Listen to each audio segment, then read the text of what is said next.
Hello and welcome back to the channel. Thought I would do a review on this. Well, after you've seen on the other video, I've just done an iX35 Hyundai. I'm just going to do this one. This is the Tucson SE. It's the sat-nav edition, and it's got the 1.6 petrol GDI gasoline direct injection, 130 brake horsepower, two-wheel drive, and it's got an Irish plate on, but it's a 2018. So that's a few of the basic figures. We'll just have a bit of a walk round. Quite a nice car, actually. What size wheels are tyres and that this got on? They are 17s. I mean, this is just a mid-range car, so you're not going to get everything on it, but in my opinion I think it's got quite a lot of spec on it for a mid-range. So you've got your reversing camera under there, nice to see, and parking sensors, nice hidden ones, you can just see them in there. Tinted rear windows seems to be a common thing now. You've got your shark's tail aerial. I'll walk round the front and then I'll come back round. Well, like I said, I'll just keep this short and sweet.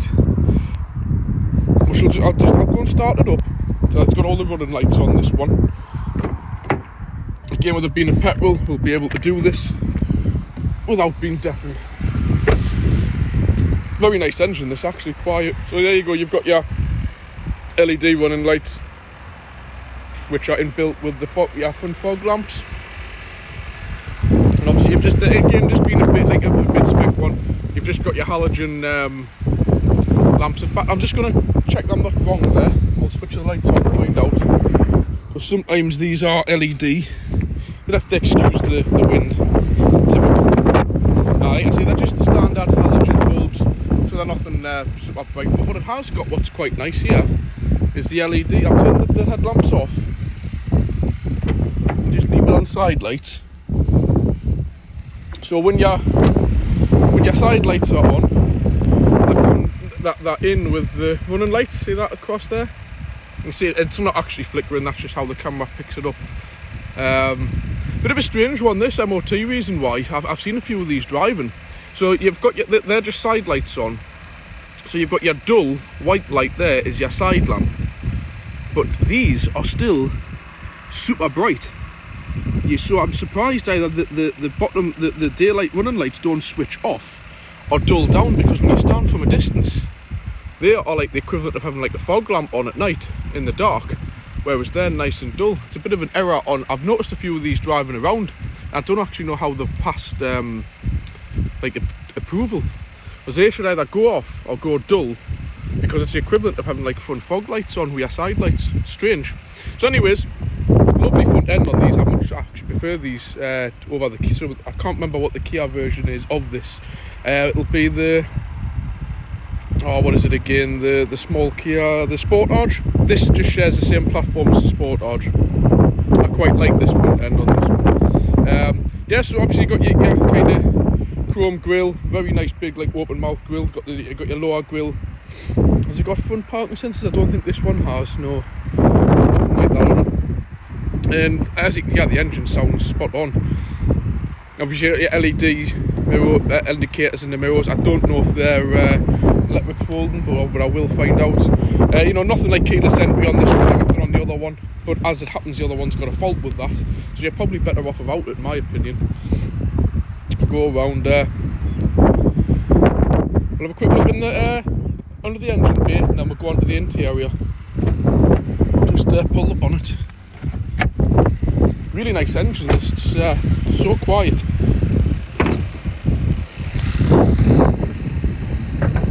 You'll have to excuse that when I open the bonnet. So there you go, there's your GDI gasoline direct injection. So basically it's a direct injection petrol engine. It's all for new emissions now. As you can see there, that's your high pressure pump. Most new petrols are high pressure injection now. You've got to just make sure you use good quality petrol in these. And I believe the fuel filters are a right pain to change, so I've heard you've got to drop the whole fuel tank out. But obviously this car's only 2 years old, it hasn't got any problems. There was a bit of a rattle on the airbox, which I've cured, and a few other bits and bobs. I've checked it over for the guy. But as you can see, it's just like a little sewing machine, So it's a 1.6, 130 brake horsepower. It's quite a big figure, that, 130 brake horsepower from a 1.6 petrol with no, it's just normally aspirated, no turbo. I mean, I would imagine if you were revving it at high revs, you would get that kind of power, but I would imagine with a full load in or towing something, you would probably struggle a bit, you know. But at the end of the day, if you're just using the car for day-to-day use, it's all you need. It's perfectly fine. Probably it will be a lot more reliable than a diesel. 100% more reliable. So many less things to go wrong with them, put it that way. So yeah, we'll move around to the passenger side. I'll do a quick one of the door card areas, you know, nice and simple. I like this dash effect. I actually do like the interior a lot on this car. So you know, you've got like your chrome around the vents, like a carbon fibre look around it. It's just not too much in your face. It's nice, I like it. You know, your airbag deactivate. I'm not sure if these have Isofix in the front.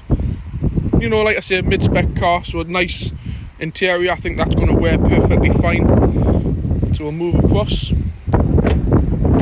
the back. Obviously, these do come, I think I did a review on these, they do come with heated rear seats on the top spec ones. You've got your rear ventilation, which is nice to have, and as you can see, them seats are pushed right back. It's more than enough space to do what you need to do there. It's perfect, that. Really nice size car, these, in fairness. We'll have a look on the boot. As you can see, the back lights, I think they're LEDs. Yes, they are LEDs because the camera's picking it up as flickering. So even on a mid-spec one, you still get LED rear lights, as well as that'll mean you get LED stop lights as well. So that'll be a good feature. Like I said, the reversing camera. It's a really nice size boot. To be quite honest, I'm sure these must have followed on from the car I've just reviewed, the iX. Am I getting that right? Let's double check. I had it written down. I should know because I've just reviewed it. Yeah, the iX35. These must be the carry-on from the iX35. Because all of this is the same. Again, I've mentioned in my videos, I hate these cars where in the boot they've got carpet all up the side. So when you put a dog in, so you know, it's nice. All you would need to get, like for this car, is like a rubber mat and you know, something to put on the top of the back seats. And none of this is going to necessarily might get scratched a little bit, but not damaged. I don't know what it is with car manufacturers putting carpet in on the side of boots, because they're just a nightmare. If you put, never mind dogs, and if you just put general like rubble in and mess and garden waste, it all sticks to it, and it you know, like grass and everything sticks to it. It's horrible. So this is perfect. I really do like this. What Hyundai and Kia do with most of their range is just have the boot nice and tough and versatile, but at the same time it looks perfectly fine. You know, there's no issues. So you've got your 180 watt 12 volt power output in the back if you need a little fridge in or something. You've got your lighting in the back.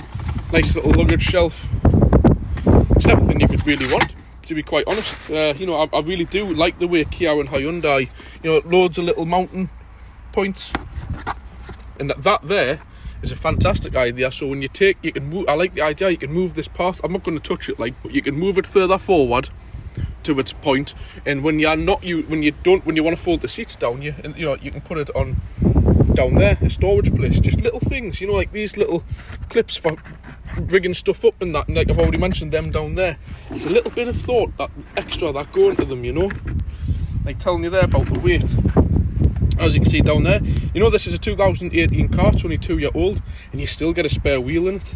You know, you can go out and buy like a 60 grand Audi and they don't even give you a spare wheel. It's pathetic. So, you know, that's great having all that. I don't even know what these things are. Like little storage areas. Oh, hold on, that's a good idea. There, I was wondering there, I was thinking, well, if you want to have stuff in the back, and you put that onto the first setting, you're going to be putting whatever you're putting in the boot on top of your parcel shelf, which you're going to mark it, aren't you?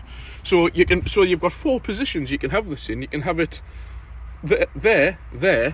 I don't know why you would need it at that height. I think that's just if you're just putting them down quickly, and then you can lift these out and take this off, and you can put it there, and obviously you can see they've got a cut out of here, and the same at the other side. So that is a fantastic. Do you know how many times people lose these parcel shelves? When you take them out, you put them in the garage, and they get forgotten about. Well, they can go here underneath the floor through, and like I've said, you put these back on. You put these little covers back on, put it down, and you wouldn't even know it was under there. It's not affecting nothing. Do you know what? That's a really good idea. That thumbs up to that. So there we go. That's a great idea. And I think that'll be an optional extra. So like the rigging that you can put down, what clips into these. So yeah, definitely 10 out of 10 for the boot space on this car. Same with the other Hyundai, actually the iX35. It's great. So yeah, nice bit of thought gone into that. Obviously, you know, this is just all your average kind of stuff. It will have ISOFIX because there's child seats in. We'll jump into the car now, carry on the review in the interior. See, with me, you can go on about all these fancy interiors, but it's something like that in the boot where they've just put a little bit of thought in when they didn't have to, but they have, and it's great. That's what I like about these Kias and Hyundais. So let's start with the switches. So yeah, so there we go, it has. So this is just a mid-spec car, and we've got automatic folding mirrors. Can't ask for more than that, can you? And they're going to the auto function, so when you lock the doors, they fold in automatically. You've got your electrically heated and adjustable mirrors, obviously, child locks, door locks, and 4 electric windows. More than what you could ask for. You've got headlamp adjustments. Obviously, you wouldn't have this if you had a top spec one because there'd be bi-xenons or LED. Dashboard illumination, lane control, as you can see up there. I find that very annoying. I've got that on my L200. I like the idea how with this, I think that means it's switched off and then you can switch it on, I think. I could be wrong, I don't know. Maybe it's on all the time and that's off. But anyways, it's got lane departure control and traction control. I really like the dashboard on this car. So you've got your camera up here, which picks up the road signs. Let that zoom in there. These are things I wish my L200 had. So obviously it tells you what speed limit when you pass the speed limit sign, so you've always got a reference of what the speed is. Again, my big favourite thing on these is a huge readout for the display, because I hate these little dials. Saying that, Hyundai have even gone the extra mile and marked the 30 in the red for you and given you a big readout. So that's fantastic. It's a really good, like, kind of straightforward, easy to use. There you go. You've got it does all your sat nav, compass, settings, and God knows what else. I'm not going to go through people's settings, changing them, but you'll be able to have your lights to come on and off and all that kind of stuff. So that's great, and obviously it still allows you, even though you got your speed on, I'm going to stop putting my finger there because it puts it out of focus, and you can still have your trip computer at the top, so it still tells you how many miles of fuel you've got. Your basic temperature display, rev counter, and fuel display. That's nothing more to talk about there. I like these dials. They're just a little bit different. So you put it into auto, up the dip beam, and then you've got your front fog and rear fog. Just a bit different rather than the twisty thing on here. Just nice and easy to use. I like that. So I'll just switch them off because I can't remember if it was on auto or not. And you've got, like I've said, rain sensing wipers, rear wipe. We'll give it a go. Very good, yeah. So absolutely nothing wrong. I can't even fault this car at all, to be quite honest. And this engine's running here and I can't even hear it, feel it, or nothing. So I'll move around. Loads of front seat space on it. You've got your centre compartment, really nice and deep there. I don't know if there's any little bits in there what you can use, plugs and that. Now they're further up. I'll move on to that. It does actually have a secondary bit, I think, inside of there by the look of it, but I'm not quite sure what you press to open it up. Maybe it doesn't, or it does, I don't know. But like I say, it's got nice leather armrest, nice and comfy. 6-speed manual. And obviously we'll move down to here. See, again, like things like this, they've just put a bit of thought into it. You know, like there's two, like there's space for two, so put two in. So you've got 280 watt, 12 volt outputs.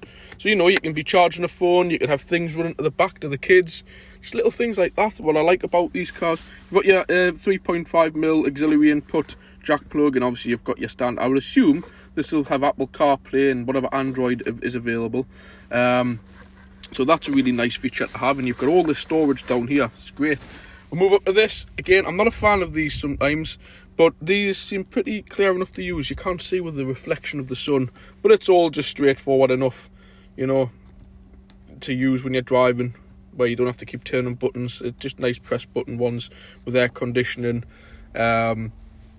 Obviously, it's not a heated front screen. It's just like puts the fans to it. Heated rear screen, circulation, and it's like dual zone climate control, as you can see, for each side. You've got a nice little readout here for your airbags and stuff, for like seat belts, so if your back seat passengers have or haven't got their seat belts fastened.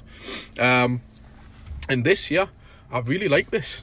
I've reviewed a lot of cars lately, top end ones and stuff, and this is really nice piece of, whoever's designed this, like, I don't know if it's been done as part of Kia and Hyundai, or it's been like an outside source. Was there something at the back there where you can put a memory card in it? But this is a really nice made, nice position. It fits in perfectly. It curves around at the sides, and it's so clear, as you can see there. It's fantastic. Look how like good quality that is. It shows you your speed, which will be linked up to this one here, and that is just so clear. Screen, let's put it into reverse. I'm sure that'll do the camera, and that's, yeah, really clear readout for the reverse. And it's all touch screen as well, you know, you can, it's fantastic. Yeah, obviously it'll have the full DAB digital radio, your navigation and all that, but that's a really nice feature of the dashboard, that, and there's all your light sensors. We'll move up here. This is exactly the same as the one I've just reviewed before. I like that idea, how you have the light on and it sticks out, so when you shut the thing, it automatically switches off, so you don't flatten your battery. You've got mirrors at each side, and again, my favourite little thing with these, when you're getting blinded through that gap, you pull that out to stop. Same with the passenger, they've got all them functions as well. You know, with the pull out thing, you've got your sunglasses, storage area up here with a nice big lighting area.